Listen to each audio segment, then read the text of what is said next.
আমরা শুরুতেই যে বিষয়টা নিয়ে আজকে আলোচনা করব যে ডোনাল্ড ট্রাম্পের সঙ্গে ইসকনের একটা সম্পর্ক রয়েছে সেই 1976 সাল থেকে।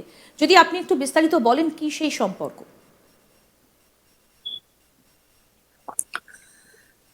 হ্যাঁ, এদের এই সম্পর্কটা দীর্ঘদিনের, এটা আমরা জানি। ট্রাম্পের যে কয়েকজন অ্যাডভাইজার যা তাদেরকে নিয়েছে, এদের বেশ কয়েকজন, বিশেষ করে সিকিউরিটি অ্যাডভাইজার, এরা তো এই এরা বাই বাই কনভিকশন, আইডিওলজিক্যালি তারা হিন্দু ধর্মাবলম্বী এবং হিন্দু ধর্মের এই সনাতনী ধর্মের এই নিয়ম নীতিগুলো, শান্তি শৃঙ্খলা, মানুষের প্রতি প্রেম, এগুলো তারা চর্চা করে। এগুলো তাদের একটা দীর্ঘ একটা কালচার আছে। তো সেই দিক দিয়ে বাংলাদেশে যেমন যে হিন্দুদের উপরে যে যে কোনো ছুতায় যে কোনো ভাবে যখন তখন একটা অত্যাচার অনাচার, জমি দখল করা, তাদের মন্দির ভেঙে ফেলে দেওয়া, আক্রমণ করা, এই জিনিসগুলো একেবারে সেই বহুদিন থেকে চলে আসছে। সেই পাকিস্তান থেকে শুরু করে তারপরও আর যে আজ পর্যন্ত এই ধরনের বহু ঘটনা ঘটেছে এবং হাজার হাজার হিন্দু তারা ডিসপ্লেসড হয়ে প্রতিবেশী দেশে চলে গেছে, ভারতে। তো এটা একটা দীর্ঘদিনের গঞ্জনা এবং দীর্ঘদিনের একটা অত্যাচার, এটা হিউম্যানিটেরিয়ান ইস্যু।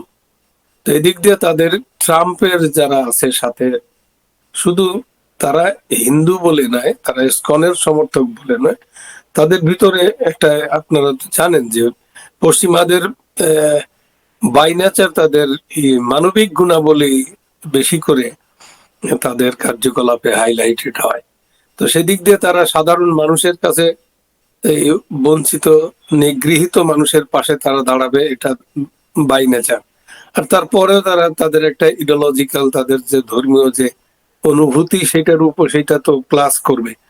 তো সেই দিক দিয়ে ট্রাম্প দীর্ঘদিন পরে 20 তারিখে ভোট নিতে যাচ্ছে। অলরেডি ট্রাম্প ক্ষমতা গ্রহণ করেছে 7 তারিখে, 7ই জানুয়ারি।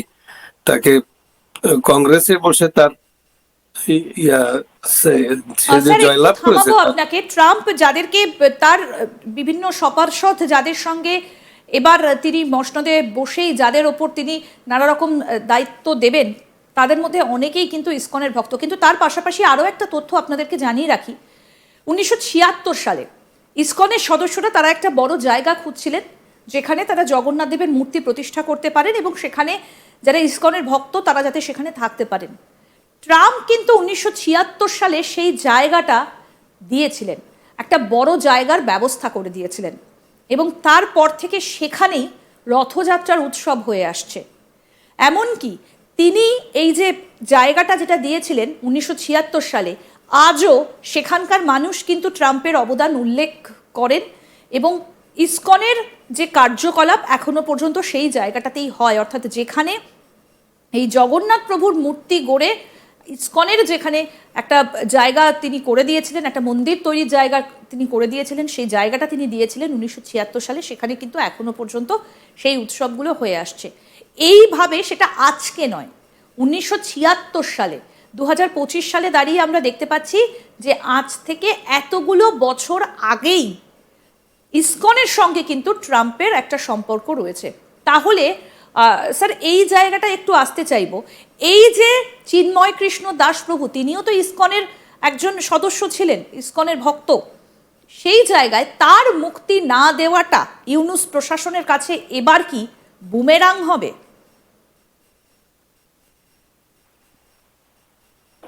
হ্যাঁ, এটা তো একটা অত্যাচারিত মানুষের প্রতি একজন নোবেল লরেট, তার যে একটা মমতা থাকা দরকার, তার যে সহানুভূতি থাকা দরকার, সেটা সে প্রমাণ করতে পারেনি, ব্যর্থ হয়েছে। তাকে আজ পর্যন্ত এতদিন হয়ে গেল, তার মতো একজন সাধু সন্ন্যাসীকে, সে তো সাধু সন্ন্যাসী তো তো জঙ্গি জেহাদি না, যে কোনো সময় যুদ্ধ ঘোষণা করে না, সাধারণ শান্তিপ্রিয় মানুষের শান্তি ভঙ্গ করে না, সে তো শান্তি প্রতিষ্ঠার জন্য তার জীবন স্যাক্রিফাইস করছে। তো তাকে কি কারণে তাকে জেলখানায় দেওয়া হলো, কি কারণে তার জামিন দেওয়া হলো না, হুম। তা আজও জামিন দেওয়া হলো না, এগুলো তো মানুষের কাছে অনেক বড় ধরনের প্রশ্ন।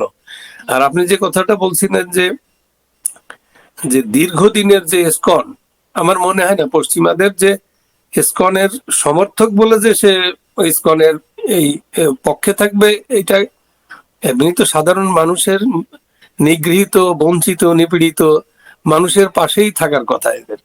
তো ইসকনের ভক্ত হিসেবে তাদের একটা মমত্ব অবশ্যই আছে, কিন্তু তারা আইনের বাইরে না, তারা তো আইনটাকেই সব জায়গায় করতে চায়। তো বাংলাদেশে তো আইন ভায়োলেট হচ্ছে ভয়াবহ ভাবে।